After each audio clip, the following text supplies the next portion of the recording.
Union home minister Amit Shah आज लोकसभा और राज्यसभा दे मॉन district security forces पर सिविलियंस के मुराई दिया बोर्डे स्टेटमेंट दिशे ताई लगा स्टेटमेंट पूरी गने शाह कोशे कि सिक्योरिटी फोर्सेस पर गाड़ी के रुखाबले गुरुशे किंतु गाड़ी रुखा नाय इधर गने गोली चलाइसे गुशे इनिगा हुआ पीछे दे जानी से कि गलती काम गुरुशे संदिग्ध क्षेत्र में एम्बुश लगाया था।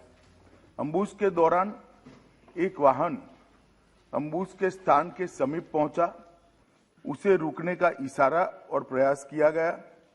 रुकने की बजाय वाहन द्वारा उस जगह से तेजी से निकलने का प्रयास किया गया, जिसके उपरांत इस आशंका पर कि वाहन में संदिग्ध विद्रोही जा रहे थे, वाहन पर गोली चलाई गई, जिससे वाहन में सवार 8 व्यक्तियों में से 6 व्यक्तियों की मृत्यु हुई।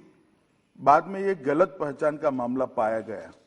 जो 2 लोग घायल हुए थे, उन्हें सेना द्वारा ही इलाज हेतु नजदीकी स्वास्थ्य केंद्र में ले जाया गया। यह समाचार प्राप्त होने के बाद स्थानिक ग्रामीणों ने सेना की टुकड़ी को घेर लिया, 2 वाहनों को जला दिया और उन पर हमला किया। इसके परिणाम स्वरूप सुरक्षा बल के एक जवान की मृत्यु हो गई तथा कई अन्य जवान घायल हो गए। अपनी सुरक्षा में तथा भीड़ को तितर बितर करने के लिए सुरक्षा बलों को गोली चलानी पड़ी, जिससे 7 और नागरिकों की मृत्यु हो गई तथा कुछ अन्य घायल हो गए। स्थानीय प्रशासन और पुलिस ने स्थिति को सामान्य करने के प्रयास किए हैं।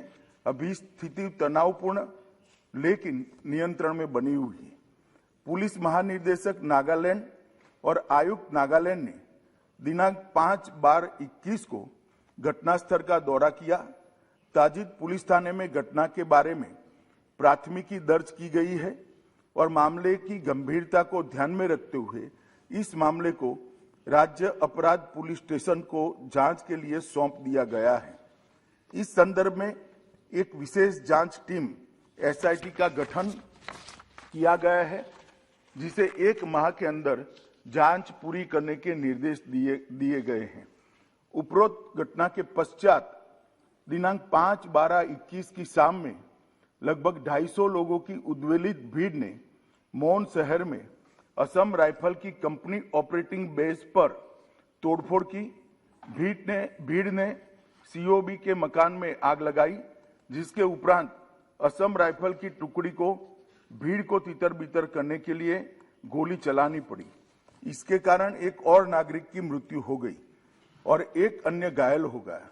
प्रभावित क्षेत्र में किसी और अप्रिय घटना को रोकने के लिए अतिरिक्त बलों की तैनाती कर दी गई है।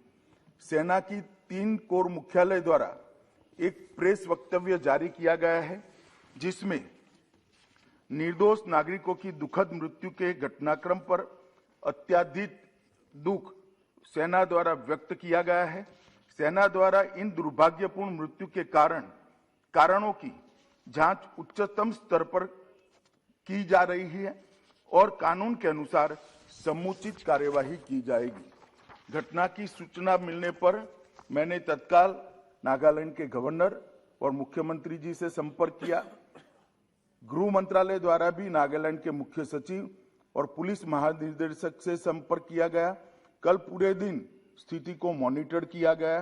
गृह मंत्रालय द्वारा तुरंत पूर्वोत्तर के प्रभारी अपर सचिव को कोहिमा भेजा गया, जहां उन्होंने आज सुबह नागालैंड राज्य सरकार के मुख्य सचिव एवं अन्य वरिष्ठ अधिकारियों और अर्धसैनिक बलों के वरिष्ठ अधिकारियों के साथ बैठक की, स्थिति का विस्तारपूर्ण समीक्षा की है, ताकि यह सुनिश्चित किया जा सके कि शीघ्र सामान्य स्थिति बहाल हो। यह निर्णय लिया गया है कि सभी एजेंसियों को यह सुनिश्चित करना चाहिए कि विद्रोहियों के खिलाफ अभियान चलाते समय भविष्य में ऐसी कोई दुर्भाग्यपूर्ण घटना की पुनरावृत्ति न हो। सरकार स्थिति पर सूक्ष्मता से नजर रख रही है और क्षेत्र में शांति और सौहार्द सुनिश्चित करने के लिए आवश्यकता अनुसार जरूरी उपाय भी किए जा रहे हैं।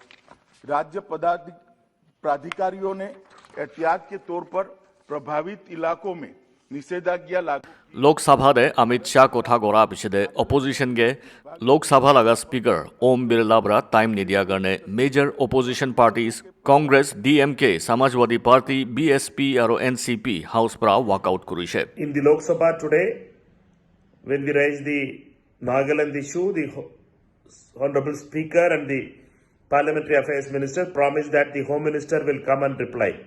The Home Minister came and replied a very short reply, and for the clarification, when we were asking for the clarification, we were not allowed.